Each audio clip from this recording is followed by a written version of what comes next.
네, 시청자 여러분 안녕하십니까. 충북 시사토론창의 구본상입니다. 오늘은 3월의 월간 뉴스 분석을 함께하도록 하겠습니다.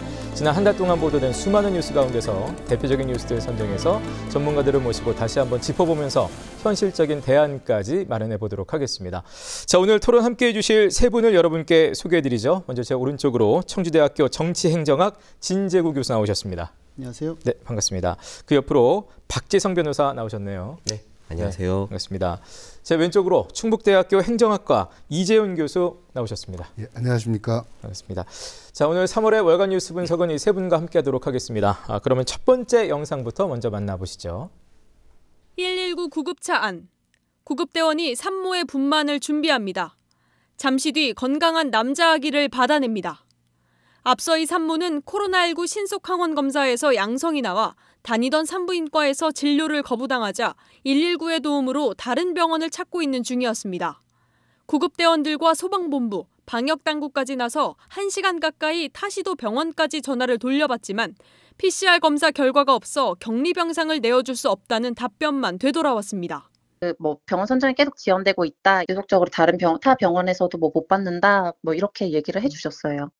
결국 산모는 구급대원들의 도움으로 구급차 안에서 무사히 아기를 출산했습니다. 진통도 점점 짧아지고 아기 머리도 이제 보이는 상태여가지고 결정을 하게 됐어요. 구급대원이 산모를 구급차로 이송합니다. 집에서 막 셋째 아기를 출산한 뒤 응급실로 가는 길입니다. 이 산모 역시 자가진단 키트에서 양성이 나와 산부인과 분만을 거부당하자 119의 도움으로 집에서 출산을 했습니다.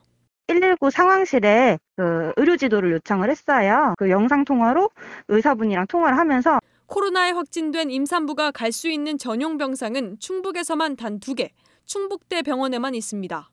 정부가 다니던 산부인과에서 출산할 수 있도록 지침을 내렸지만 확진 임산부를 받을 준비가 안 된 병원이 대부분입니다. 인력 문제 같은 게 마련이 되지 않은 상태에서 출산을 하기가 쉽지가 않기 때문에 양성이 나오면은 분만을 못 해준다 하고서 이제 다른 병원으로 의뢰를 하시는 거죠. 확진 임산부를 위한 병상 추가 확보가 늦어지면서 지금도 코로나에 감염된 임산부들이 분만할 곳을 찾아 이 병원 저 병원을 헤매고 있을지 모를 일입니다. 네. 자, 코로나 팬데믹이 이렇게 지속되는 가운데 최근에 특히 이제 전파력이 높은 상황에서 이제 상식적으로도 이럴 때 정말 산모들, 임신부들은 어떻게 진짜 이 위기 상황을 지나고 있을까라는 생각이 저절로 드는데 지금 이제 영상에 나왔듯이 저렇게 길 위에서 발을 동동 구르고 있는 확진 임산부들의 영상이었습니다. 일단 영상 어떻게 보셨는지 세 분 차례대로 좀 말씀을 다 듣도록 하겠습니다. 진 교수님부터. 예. 출산 장려는 9호뿐이고 사실은 방역 당국하고 출산 정책을 담당하는 당국 간에 엇박자가 제대로 나고 있는 현실이라고 볼 수 있죠. 네. OECD 국가 중에서 최저 합계 출산율 0.81명이라고 하는데 이를 기억하고 있는 우리 국민들 입장에서 보면 출산 정책 당국이 방역 당국과의 긴밀한 협력 속에 출산할 수 있는 여성분들이 불편을 느끼지 않도록 대처를 했었어야 되는데 그런 것들이 미흡했다는 것이 안타까운 일입니다. 예, 박 변호사님 어떻게 보셨습니까? 지금 코로나 상황이 이제 3년째 접어들었습니다. 근데 이 뉴스가 나온 시기가 보면은 가장 최근에 이제 오미크론으로 폭증하는 이 시기에 임산부들의 어떤 출산 문제들이 불거져 나왔잖아요. 그럼 과연 지난 2년 동안은 이런 문제가 없었을까라는 생각이 좀 들고요. 네. 저 역시도 제 아내가 출산했지만 출산할 때 저도 같이 동행을 해서 참 어떻게 보면 감격스러운 순간인데 네. 참 준비할 것도 많습니다. 그렇죠. 그런데 여기에 더해서 이런 갑작스러운 상황 그리고 병원에서는 받아줄 수 없다라는 이런 상황 참 임산부 그리고 그 가족들이 느꼈었던 충격 그리고 당황스러움들을 전 좀 느낄 수 있을 것 같습니다. 예, 참 이런 위험을 감내하면서 지금 출산해야 되는 상황들이 굉장히 안타까운데요. 이 교수님, 어떻게 보셨습니까? 저는 일단 보면서 굉장히 무서웠겠다는 생각이 좀 들었고요. 특히 임신부의 경우에는 아기의 건강이라든지 또 심지어는 이제 임신부 자신의 건강이나 이 위험이 항상 같이 가는 거거든요. 근데 그런 부분에서 병원에 수십 군데 연락을 해도 못 가는 그런 상황이 되면 일단 두려움과 불안으로 인해서 굉장히 무서웠겠다라는 생각이 들고 또 한 가지는 이제 정말로 좀 전에 박 변호사님 말씀하신 것처럼 벌써 2년의 세월이 지났음에도 불구하고 지금에 와서도 저런 현상이 있다는 것 자체가 네네. 정말 납득하기 어려운 그런 부분이다 이렇게 생각이 듭니다. 네. 저희들이 이제 뭐 문제가 있어 보인다 당연히 이제 얘기를 하고 있는데 실제로 그 상황을 닥쳐 있는 가족들 또 이렇게 임산부들은 얼마나 정말 무섭고 답답하고 정말 화가 날까라는 생각이 좀 듭니다. 구체적으로 뭐가 문제라고 보십니까, 세 분? 예, 진 교수님. 과거에는 확진자 수가 적었을 뿐 아니라 임산부 확진자가 매우 적었죠.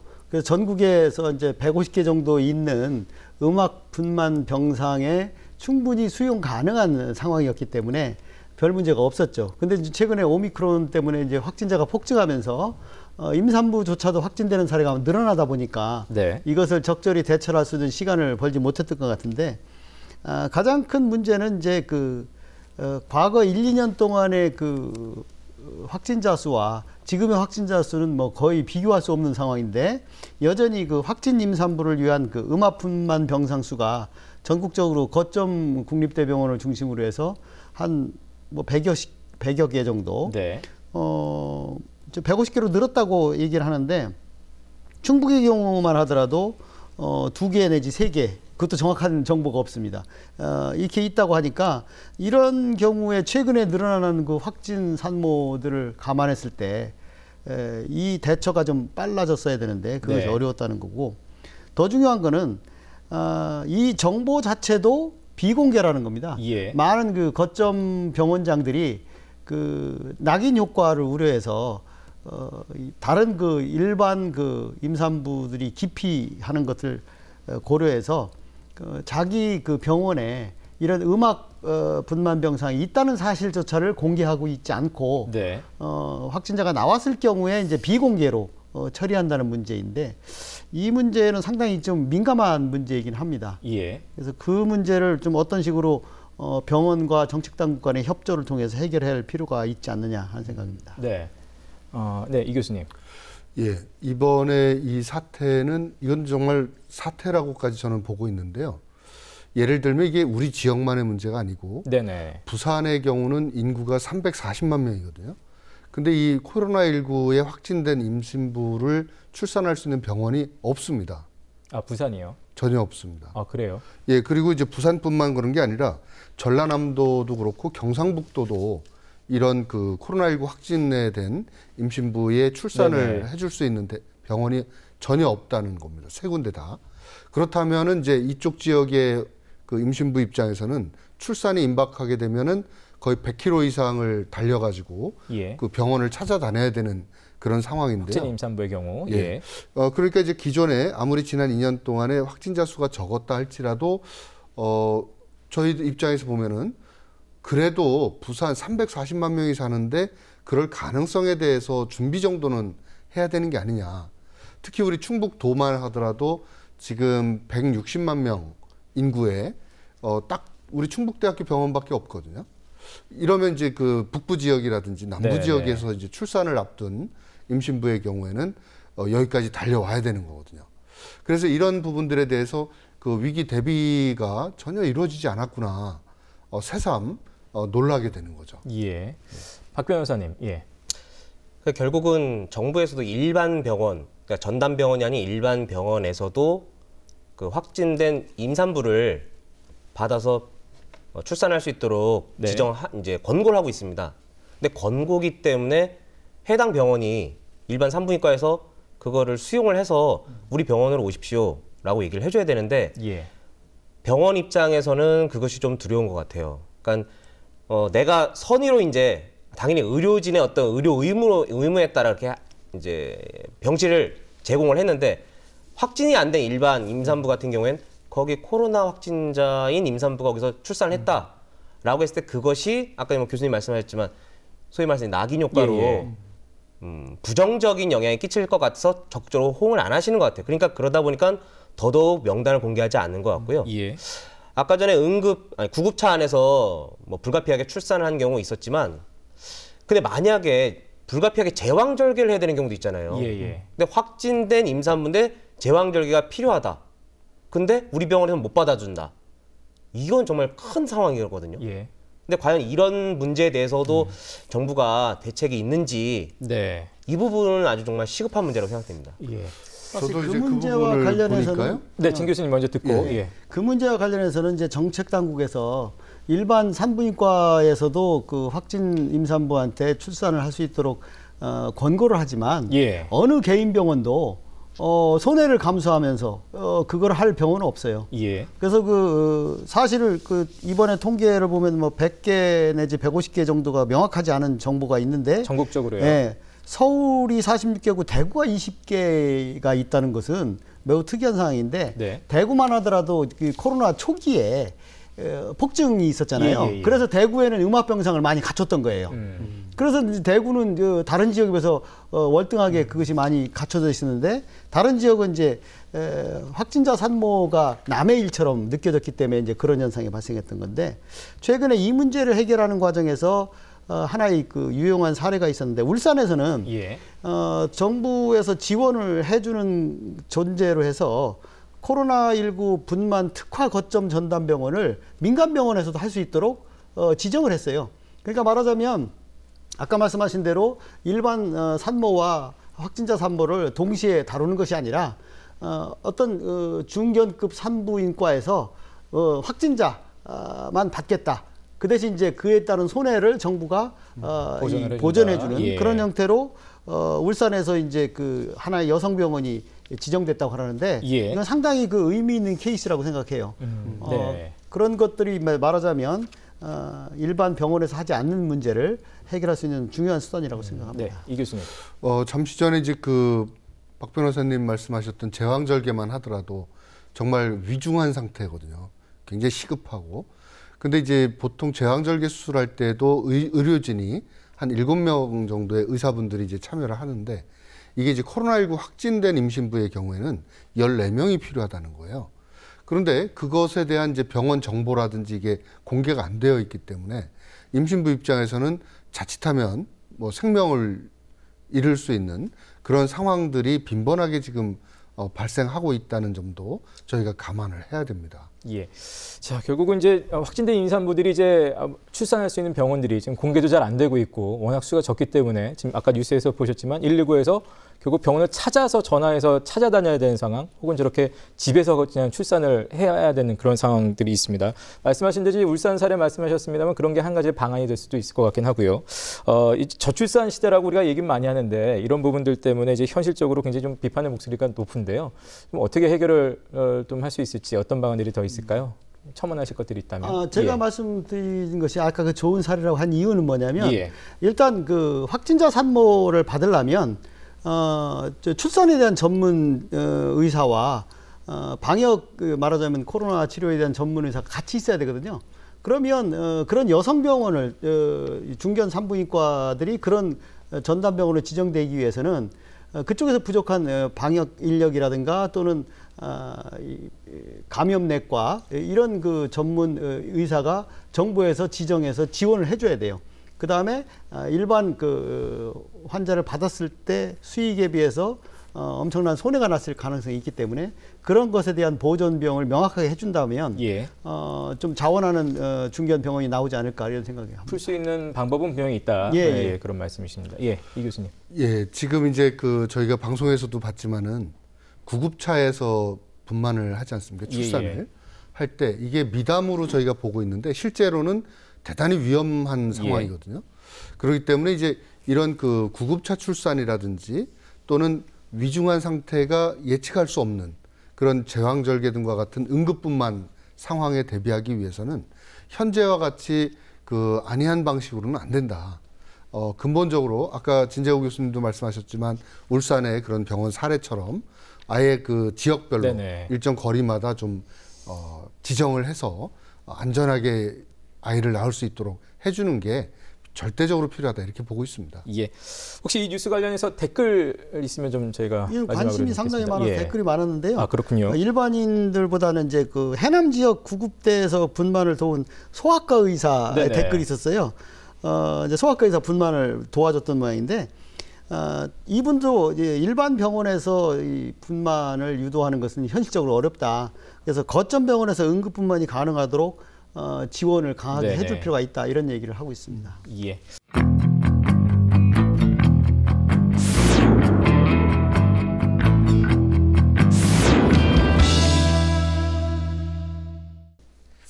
회사가 자발적으로 기금을 조성해 70%는 공장에 있는 반경 5km 이내 주민에게, 나머지 30%는 해당 자치단체에 지원하겠다는 시멘트 기금. 각 회사의 생산량에 톤당 500원씩 곱해 출연하는데, 국내 시멘트 생산의 30% 이상을 차지하는 시멘트사 두 곳이 소재한 단양에 65억 원에서 70억 원, 한 곳이 있는 제천엔 약 17억 5천만 원가량이 지난해 출연된 상태입니다. 하지만 단양에선 이 기금을 어떻게 배분할 것인지 방법을 놓고 기금관리준비위원회 구성부터 논의가 막혔습니다. 두 개의 시멘트 회사 반경 5km 내에 5개 읍면이 있는데, 실제 시멘트사가 소재한 매포읍에선 위원 구성에서 더 많은 인원을 주장하는 반면, 이에 반발하는 나머지 4개 읍면 지역에선 객관적 연구 용역을 통한 기금 배분까지 주장하고 있습니다. 이런 이견으로 실무회의는 지난해 11월을 마지막으로 더 열리지 못하고 있습니다. 5km 내에 한 개 면만 있어 그나마 논의가 수월한 제천에서도 위원 구성을 마치지 못한 상태에서 기금관리준비위원회부터 출범했습니다.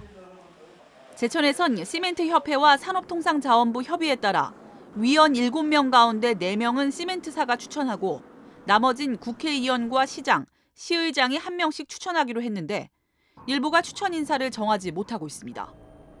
역시 시멘트사가 밀집한 강원도 영월과 삼척에서도 당초 계획과 달리 아직 준비위 출범을 못한 상태. 수십억 원을 둘러싼 지역 주민 사이의 동상이몽으로 적절한 인사 추천이 어려움을 겪는 데다, 일부 지역은 기금을 낼 시멘트사의 추천 인사가 전체의 절반 이상을 이루면서 우려도 나오고 있습니다. 여기에 기존의 시멘트사에서 출연해오던 지역사의 공헌 비용을 두고 집행 용처에 대한 문제 제기도 꾸준히 나오고 있습니다.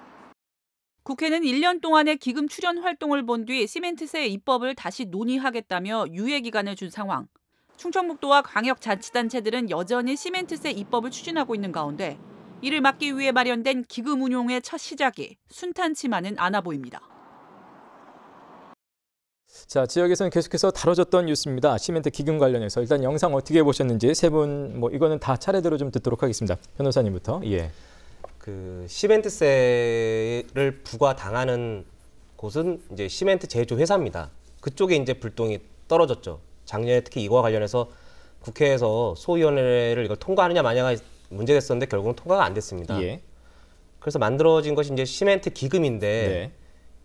오히려 지역 주민들, 환경 피해를 입은 그 지역 주민들 사이에 오히려 지금 분열이 발생한 상황이거든요. 그 지역 내에서도. 그렇죠. 예, 예. 그러니까 불똥이 지금 시멘트 회사에서 피해 지역 주민으로 정말 어이없이 번져가는, 이동하는 그런 상황을 이걸 누가 자초했는지 좀 묻고 싶습니다. 네. 이 교수님, 예, 보셨습니까? 예, 이번 지금 사례에서도 보니까 이게 자칫하면 이제 민민 갈등으로까지 확대가 되는 거거든요. 예. 그 지역의 어쨌든 시멘트 자원 시설세라고 하는 것을 국가가 강제적으로 세금을 걷어서 그거를 지역 발전이나 그동안 60년 이상 고통받아온 주민들을 위해서 그 돈을 쓰겠다. 이런 부분들이 이제 시멘트 회사하고 또 지역의 국회의원이나 이 정치권에서 그걸 기금으로 바꾼 거거든요. 그러면서 1년간 한번 지켜보겠다 이렇게 됐는데, 네네. 결국 그 불똥이 어디로 갔냐면 민민 갈등으로. 예. 즉 5km 이내에는 한 개 면만 있으니까 그 면 입장에서는 우리가 더 피해를 많이 봤다. 예. 이런 주장이고, 그래서 이런 부분들이 자칫하면요, 원래 본질과 관계없이 그 지역의 통합이나 화합을 위한 게 아니라 또 지역의 발전이 아니라 오히려 지역의 갈등과 분쟁으로 발생하면서 더 악화된 모습으로 나타나는 거거든요. 예. 따라서 이 부분에 대해서 이제 시민사회와 지방정부가 나설 때가 됐다.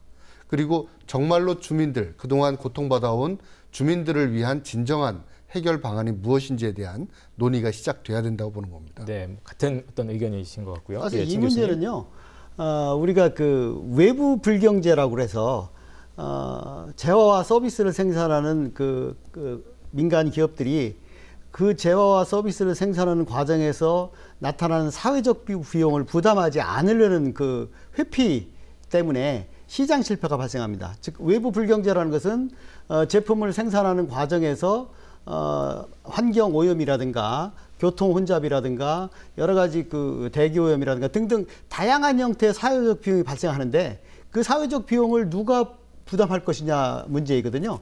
사실은 원래 정상적으로 말하면 그런 그 사회적 비용을 제품 가격에 당연히 반영을 해서 네. 그 가격을 올려야 됩니다. 근데 그 민간 기업 입장에서는 그 사회적 비용을 다 감안해서 가격을 매기면 수요가 줄기 때문에 예. 그 사회적 비용을 빼고 원자재 값만 넣어서 제품 가격을 형성하는 경향이 있는데 그런 사회적 비용을 제거하다 보니까 그와 관련된 그 사회적 비용이나 불이익을 받는 즉 외부 불경제에 의해서 피해를 입는 주민들이 항상 발생하거든요.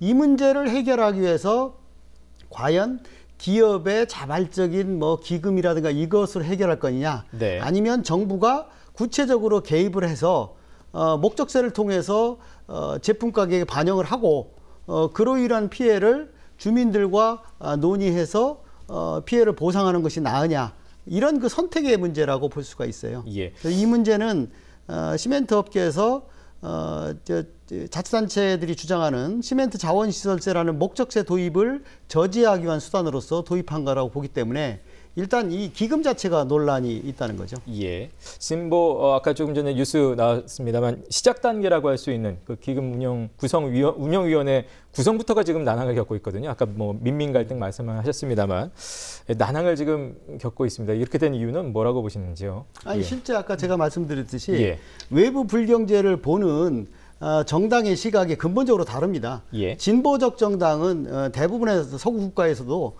진보적 정당은 외부 불경제가 발생하면 그 외부 불경제로 인한 사회적 비용을 그 제품을 생산하는 기업이 그 세금이나 부담금의 형태로 부담해야 된다. 그래서 그걸 제품 가격에 반영해서 과도한 소비를 막아야 된다라고 합니다. 그래서 어떤 목적세라든가 환경 부담금 또는 교통 혼잡세, 뭐 다양한 형태의 세금의 형태로 가격에 전가를 해서 과도 소비가 일어나지 않도록 해야 된다는 것이고, 보수당 정부의 경우에는 대부분 이런 경우에 기업의 입장을 존중해서 기업에서 자체적으로 이런 그 비용이라든가 사회적 비용을 해소할 수 있는 기업, 공원, 네. 말하자면 이제 기금을 조성한다든가 사회적 공헌을 해라. 예, 예. 이런 식이거든요. 예. 지금 이 경우에도 지방자치단체의 입장을 존중해서 직접적인 세금을 도입해야 한다고 하고, 산업자원부 같은 경우는 기업의 예. 입장을 존중해서 기금으로 하자. 이 구성부터 지금 난항을 겪고 있는 것, 민민 갈등 말씀하셨지만은 이제 여러 가지 또 더 파헤쳐 볼 것들이 좀 있을 것 같습니다. 왜 그런지 제가 여쭤봤고요. 예, 이 교수님. 이 시멘트세 또는 기금관리운영위원회가 구성된 거는 그동안 수십 년 동안 60년 이상 동안 고통받아온 이 환경 피해로부터 고통받아온 주민들을 위해서 이 돈을 쓰자, 지역을 위해 쓰자 이런 건데, 첫 번째는요, 돈은 내가 냈으니까 내가 더 기금관리운영위원회 위원을 추천권을 행사하겠다는 거예요. 그 얘기 뭐냐면 7명 중에 이 시멘트 회사가 추천하는 기금관리운영위원이 4명으로 배정이 되어 있습니다. 그리고 국회의원 또 지방정부 이렇게 돼 있는데, 그렇다면 이게 보상의 성격인데 돈을 낸 곳에서 4명이 들어가면요, 과반수가 넘는 거거든요. 네. 그럼 그쪽에서 좌지우지할 수가 있다는 겁니다. 그 얘기는 뭐냐면 지역 주민을 위해서 그 기금이 쓰이지 않을 수도 있다는 거죠. 즉 그곳에 위치한 시멘트 공장에 필요한 도로라든지 이런 부분에 또 오히려 쓰일 수도 있는 거거든요. 그 운영위원회에서 결정하면 되는 거니까. 예. 그러니까 이 부분에 대해서 이제 비록 시장의 실패 현상이 나타났지만은 그 관리 운영 주체 면에서는 시멘트 회사는 최소한도로 한 명이나 의견 정도 내는 정도면 되지 과반수 이상을 할 필요는 없다. 네. 이런 입장이고. 그게 이제 제천의 경우를 지금 구체적으로 그렇죠. 말씀하셨습니다. 두 번째는 이 지방정부 입장에서는 이게 이제 목적세 개념의 지방세거든요. 그러면 지방세를 관장하고 있는 이 지방정부 입장에서 위원을 추천을 해버리면 그럼 기금 관리를 허용하겠다는 거 아니냐. 왜냐하면 1년이라고 하는 한시적으로 한번 지켜보자라고 했는데 거기 위원 선임을 하게 되면 그러면 지방정부가 승인한 것이다. 이렇게 또 잘못 비춰질 수 있다라는 우려도 있다. 그런 면에서 이제 이 난항을 겪고 있는 거죠. 추천을 못하게 되니까. 예. 이제 이런 부분들을 우리가 함께 고민하면서 해결 방안을 찾아야 되지 않느냐라는 겁니다. 이 문제는 전국적으로 이제 소각장 관리위원회가 있는데 그 소각장에서 그 나오는 여러 가지 피해 때문에 그 지역의 인근 주민들이 피해를 보잖아요. 예. 그 소각장의 그 반입량이라든가 소각장으로 나오는 이익의 배분이라든가 이런 것들을 지역 주민 중심으로 하고 있어요. 예. 말하자면 소각장 관리위원회의 사례를 본다고 하면 이번에 시멘트 기금위원회 같은 경우에도 기업이라든가 또는 국회의원들은 손을 떼야 돼요. 엄밀하게 말하면 주민 중심으로 위원회를 구성하고 그들과 기업이 협의를 해서 어떤 방식으로 기금을 사용할 것인지, 자치단체는 아까 말씀하신 대로 거기에 참여해버리면 지금 이 시멘트세를 도입하는 것을 저지시킨 기업의 입장을 옹호하는 것이 돼버리기 때문에 안 하려고 할 것이고, 잠시 기금 운영위원회를 운영한다고 하면 주민 중심으로 위원회를 구성하고 용도까지도 그들의 자율에 맡길 수 있어야지, 기업이 주도권을 지게 되면 네. 아까 말씀하신 대로 사회적 비용을 보전하거나 그것을 해소하는 문제가 아니라 자기들의 투자 시설에도 쓸 수 있거든요. 네네. 그런 문제를 좀 해소해야 된다고 생각합니다. 예. 그래서 이 부분은 저희가 이제 그 자체로만 보지 말고요. 이 수자원공사 사례가 또 있거든요. 이 남한강 유역 같은 경우도 이 지역에 우리가 그 청정 자연 환경을 유지해야 되기 때문에 수도권의 상수원 역할을 하다 보니까 거기도 이제 이런 그 지원금을 네네. 또 주고 있거든요. 그런데 이제 그런 경우도 보면은 철저하게 거버넌스 형태로 지역의 시민사회 영역이라든지 이런 전문가분들 지자체에 같이 들어가는데 좀 굉장히 특이한 케이스입니다. 시멘트 회사가 과반수 이상을 위원을 추천한다 이거는. 예. 또 원자력 발전소의 경우에도 지금 이제 그 지역 주민들에게 또 기금을 만들기도 하고 이렇게 지원을 해주거든요. 그런 경우에도 보면은 역시 마찬가지로 이 거버넌스 네. 형태로다가 협의회를 구성하고 나가는데 네네. 이 경우는 영리 회사가 자신들의 이익을 대변하는 위원을 과반수 이상 한다. 이거는 어느 모로 보나 네. 납득하기 어려운 부분도 있는 이제 겁니다. 한 가지 네. 짧게만 좀 말씀드리고 싶은 게 예. 뭐냐면, 이제 위원회 구성도 그렇지만 반경 5km 안에 그 주민들에게 피해를 지원해 주는 것이 한 70% 정도 사용된다는 거잖아요. 네. 그러면 공장을 딱 점을 찍었을 때 바로 옆에 있는 주민도 있을 거고, 반경 5km 아니긴 하지만 좀 그 예, 안에서 예. 원거리에 있는 주민들 예. 간의 이해관계가 다를 수 있다는 그 거죠. 이제 단양이 지금 이제 구성의 위원 예, 이제 아까 전에 거버넌스도 영상에서도 그런 게 있지만, 나왔던 것 단양은 같은데요. 또 좀 다른 것 같습니다. 예. 그 안에서 지역 주민들끼리 이제 좀 갈등이 많이 또 있는 것 그러니까 같아요. 이 기금을 먼 거리에 계신, 그러니까 5km 안에 예. 있는 우리도 동일하게 피해 보상을 해달라라고 할 수 있는데, 이 바로 공장 바로 인근에 계신 분들은 아니다, 우리가 더 많이 보상을 받아야 된다. 네. 이견이 다르기 때문에 결국은 주민들 간에도 갈등이 예, 지금 예. 생기는, 이 부분도 조정을 해야 될 것 같아요.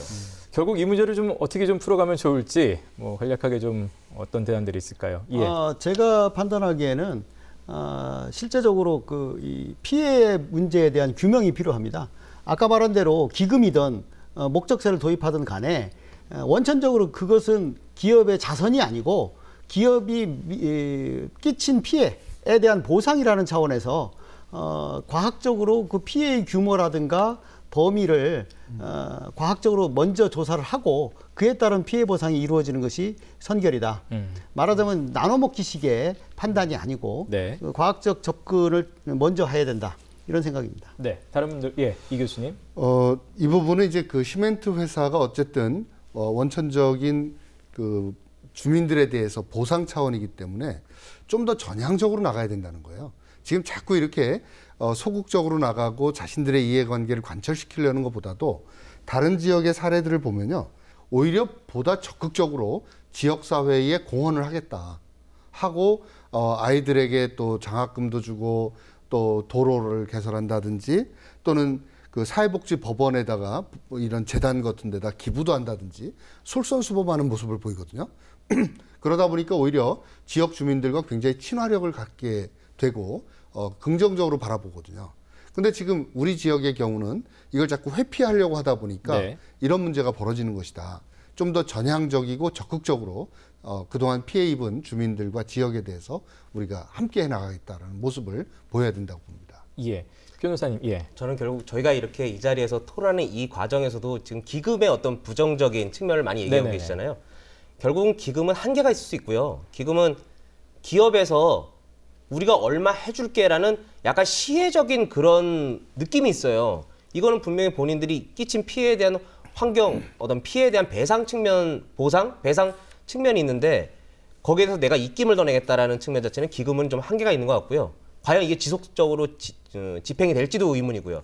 그래서 결국은 시멘트세의 도입이 네. 결국은 가야 될 것 같고요. 다만 이중과세다라는 예. 항변이 있습니다. 시멘트 예. 업계 측에서. 왜냐하면 석회석을 채취할 때 발생하는 이제 환경에 대해서 지역 자원 시설세를 부과를 하거든요. 네. 근데 여기에 이제 완제품인 시멘트에 또다시 이제 세금을 부과하는 것은 이중과세 아니냐라고 할 수 있는데 석회석을 채취할 때 발생하는 환경 피해와 그걸 원재료를 사용해서 시멘트 공장에서 또다시 가공할 때 발생하는 환경 피해, 이건 또 다른 피해거든요. 그래서 이중과세라는 것은 사실상 저는 좀 납득하기 어려울 것 같습니다. 예. 자, 관련해서 댓글 있으면 좀 듣고 다음 뉴스로 좀 가도록 하겠습니다. 영월 지역의 그 시멘트 기금관리위원회 뉴스에 대해서 어떤 분이 이런 댓글을 하셨어요. 뭔 이미지 세탁인가 이렇게 부정적인 생각을 한 분이 하나 있었고요. 네. 또 한 분은 기업 빙 좀 그만 뜨더라. 이게 또 완전히 갈등적인 그 댓글이 있었어요. 말하자면 이 기금에 대해서 사회공헌이라든가 이런 그 언론 세탁 또는 뭐 이런 것에 대한 부정적인 이미지를 갖고 있는 분과 긍정적인 이미지를 갖고 있는 분이 공존한다는 것이죠. 예. 그래서 이 문제는 좀 긍정적으로 해소하기 위해서는 빠른 시기 내에 결론을 좀 봐야 될 것 같습니다. 예.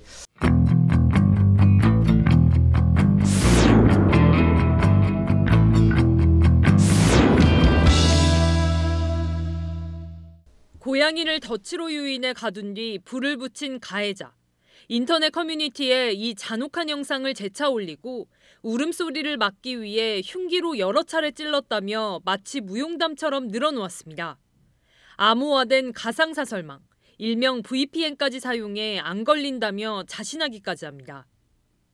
그러나 전문가의 영상 분석으로 옥천에서 발생한 동물학대 사건이라는 단서가 나왔습니다. 피의자는 가상사설망까지 활용해 IP 추적을 피하고 GPS 정보도 변경해 발생 장소를 청와대로 변경해 놓았지만 정교하지 못했습니다. 지난 19일 옥천 37번 국도 범죄 현장 부근에서 혈흔이 묻은 걸로 보이는 칼과 장갑이 발견됐습니다. 고양이 사체를 묻어주고 싶다며 타지에서 달려온 시민이 찾아냈습니다. 도로 밑으로 조그만 길이 있는데 풀숲에 놓여 있었어요. 뒤쪽에는 혈흔 피 묻어 있었어요. 손잡이 쪽에 혈흔이 좀 있고 자세히 보면 털 비슷한 게 이렇게 좀 붙어 있는 상태? 경찰은 시민들이 찾아낸 덕과 칼, 장갑 등을 넘겨받아 지문 채취 등을 통해 누구의 소행인지 포위망을 좁혀가고 있습니다. 길고양이 학대 영상이 게시된 온라인 사이트 대표가 입건된 가운데 아예 폐쇄해달라는 국민청원이 20만 명을 넘어선 상황입니다. 동물학대는 3년 이하 징역 또는 3천만 원 이하 벌금형에 처해지지만 실형 선고가 극히 드물고 처벌이 중하지 않다 보니 처벌 수위를 높여야 한다는 목소리가 높습니다. 네, 동물 학대 관련 뉴스였습니다. 저희가 그냥 흔히 동물을 학대했다라는 정도를 지금은 이제 보니까 구체적인 사연입니다만 넘어서서 IP 추적을 피하고 GPS 정보를 조작한다 이런 수준까지 와 있는데요. 일단 세 분 뉴스 어떻게 보셨는지 이번에는 이재영 교수님부터 좀 듣도록 하겠습니다. 예, 저희 집도 이제 고양이 2마리, 강아지 2마리 이렇게 4마리를 그러시군요. 키우고 있는 집인데요. 저희 가족들도 이제 저런 소식을 접할 때마다 너무 끔찍하다. 도대체 저런 일이 왜 벌어질까? 이런 이야기들을 나누고 합니다. 그럴 때마다 이제 나오는 얘기가 뭐냐면 이 동물학대를 하는 사람들의 정신 상태는 네. 그게 동물이기 때문에 하는 것이 아니라 약자에 대한 가학행위를 하는 것이다. 학대 행위를. 즉 그것이 동물이기 때문에 지금 나타난 것이지 저 사람들은 여건만 되면 사람에게도 언제든지 저런 행위를 할 수 있는 사람이다. 이렇게까지 이야기들을 하고 있거든요. 예.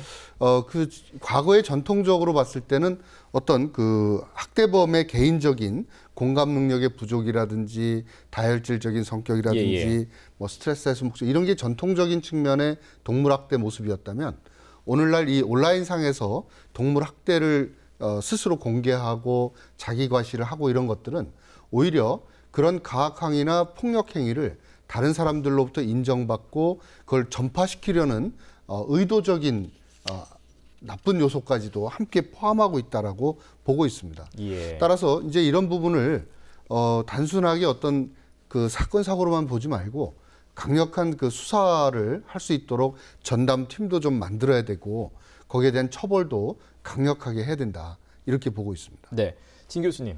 예, 조금 전에 말씀하신 내용과 동일한 내용인데 사실은 많은 반려동물을 키우는 인구들이 많이 늘어나고 있으니까 이런 동물 학대가 단순히 동물 학대로 그치는 것이 아니라 그것의 개시 행위를 통해서 인간에 대한 정서적 학대로 이어지고 있고 그것을 이제 충격으로 받아들이는 거죠.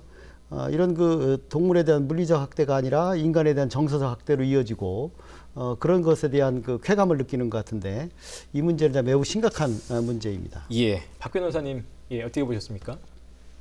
좀 너무 이제 이게 한두 번 나온 것도 아니고요. 근데 뉴스를 보면은 예전에는 은밀하게 집에서나 어디 야산에서 학대하고서 버리는 것으로 이제 끝난 걸 이제 우연히 발견해서 신고가 들어가는 건데 요즘에는 정말 두 분 다 말씀하셨고 영상도 지금 나왔지만 버젓이 그것을 찍어서 나 이렇게 했다, 나 잘했지, 이 다음번에 더 잔혹한 걸 보여줄게. 도대체 어디까지 뭘 하려고 하는지 정말 좀 매우 우려스럽고 답답합니다. 어떻게 보면은 이제 더 잔인한 측면이 있다고도 봅니다. 즉 그런 영상을 볼 때 나타나는 우리가 보여주는 이런 반응들 있지 않습니까? 예를 들면 분노하는 반응, 또 안타까워하는 반응, 또 거기서 박수치는 반응, 이런 걸 즐기는 아주 세디스트적인 그런 관점들이 이제 등장을 하는 것이다, 이렇게 보고 있고요.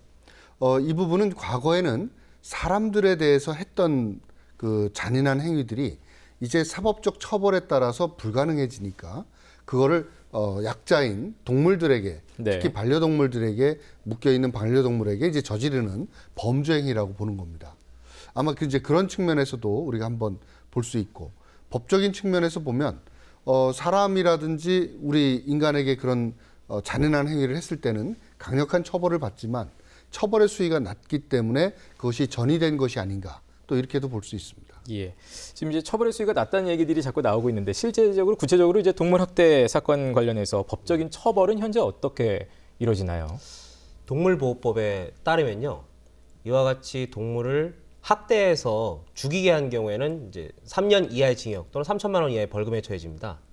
그리고 방금 보신 바와 것처럼 저렇게 학대해서 죽이는 그런 영상들을 촬영을 해서 사진이나 동영상으로 만들어서 타인에게 제공하거나 전시하거나 또는 인터넷에 게재하는 이런 행위에 대해서는 300만 원 이하의 벌금. 물론 너무 적긴 합니다. 근데 법정형이 이렇게 마련되어 있긴 한데 실제 이러한 사범들이 수사를 받아서 법정에 갔을 때 과연 우리 국민들이 느끼는 법감정에 맞게 처벌이 내려지냐, 현실적으로는 그렇지 않은 상황입니다.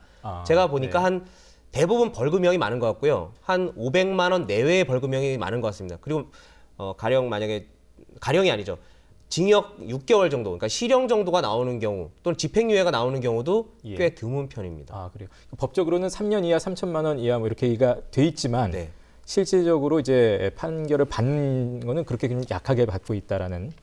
법감정만큼은 이제 현재로서는 못 따라가는 것 같습니다. 근데 그 이유 중에 하나가 이제 대법원 산하에 양형위원회가 있습니다. 살인, 강도, 절도, 사기 각 범죄마다 어느 정도 형량의 기준을 정해주고 있거든요. 그러니까 판사마다 자신의 가치관, 물론 법과 양심에 따라 판단하게 하지만 어느 판사는 비슷한 범죄인데 왜 징역 10년이 나오고 누구는 징역 5년이 나오냐, 이 편차를 줄이기 위해서 양형 기준이 있습니다. 근데 동물 학대 범죄에 대해서는 양형 기준이 없어요. 그렇군요. 그렇기 때문에 여기에 대한 가이드라인이 없기 때문에, 물론 양형 기준 자체가 구속력은 없습니다. 근데 판사들은 대부분 그걸 따르고 있긴 하거든요. 근데 적어도 양형 기준이라도 마련된다고 하게 되면 조금 선고형이 상향될 가능성은 있어 보입니다. 지금 오늘 저희가 말씀 중에 계속 나오고 있습니다만 이게 단순히 동물 학대로 그치는 것이 아니라 인간에 대한 어떤 학대, 여러 가지 약자에 대한 새로운 범죄로 이어지지 않을까라는 게 당연한 우려가 되겠고요. 저렇게 하는 분들이 일상 가정이라든지 일상에서는 동물만 학대하고 나머지는 다 괜찮게 살 것이냐에 대한 당연한 상식적인 의구를 가질 수밖에 없기 때문에 참 반려동물을 기르는 가구는 또 늘어나지만 반면에 이런 지금 범죄도 또 늘어나고 있어서요. 재발 방지를 위해서 어떤 노력이 좀 필요할까요? 지금 이제 법은 있습니다만 솜방망이 처벌, 이른바 그런 것들이 좀 강화가 된다면 좀 보완이 될런지요. 조금 전에 변호사님이 말씀하셨지만 동물 학대의 직접적인 처벌 아까 말한 대로 최대 징역 3년과 3천만 원의 벌금이라고 말씀하셨는데 오히려 그 동영상을 게시한 경우에는 300만 원 벌금 말씀하셨잖아요. 예. 그 얘기는 무슨 얘기냐면 이 기준이 언밸런스라는 거죠. 과거에는 이제 그 실제적인 동물 학대나 그 살해 이것이 매우 중요한 범죄였지만 지금은 아까 제가 말씀드렸듯이 그런 동영상을 게시함으로써 인간에 대한 정서적 학대가 엄청난 효과를 가져오는 것이기 때문에 그 동영상 게시도 더 엄한 처벌이 이루어지는 양형 간의 균형이 좀 맞아줄 필요가 있다. 이제 성착취 게시물 같은 것들이 엄청난 사회적 반향을 일으키고 있어서 최근에 엄청난 그 양형 기준을 높여서 이제 처벌을 했듯이 이 학대 동영상의 게시도 학대 못지않게 더 많은 처벌을 해야 된다는 것이고요. 예. 또 하나는 이게 사실은 학대 당사자뿐 아니라 그런 동영상을 올릴 수 있도록 해주는 정보통신 서비스 제공자라든가 커뮤니티 운영자 같은 경우도 사실상 공범이기 때문에 그들에 대한 처벌과 사이트 폐쇄라든가 이런 강력한 처벌이 동시에 이루어져야 된다는 거죠. 네. 그런 것들이 이루어지지 않으면 정보통신 서비스 제공자들의 그 도덕적 해이를 통해서 그런 행위가 계속적으로 이루어질 것이기 때문에 예. 거기에 같이 책임을 물어야 되겠다.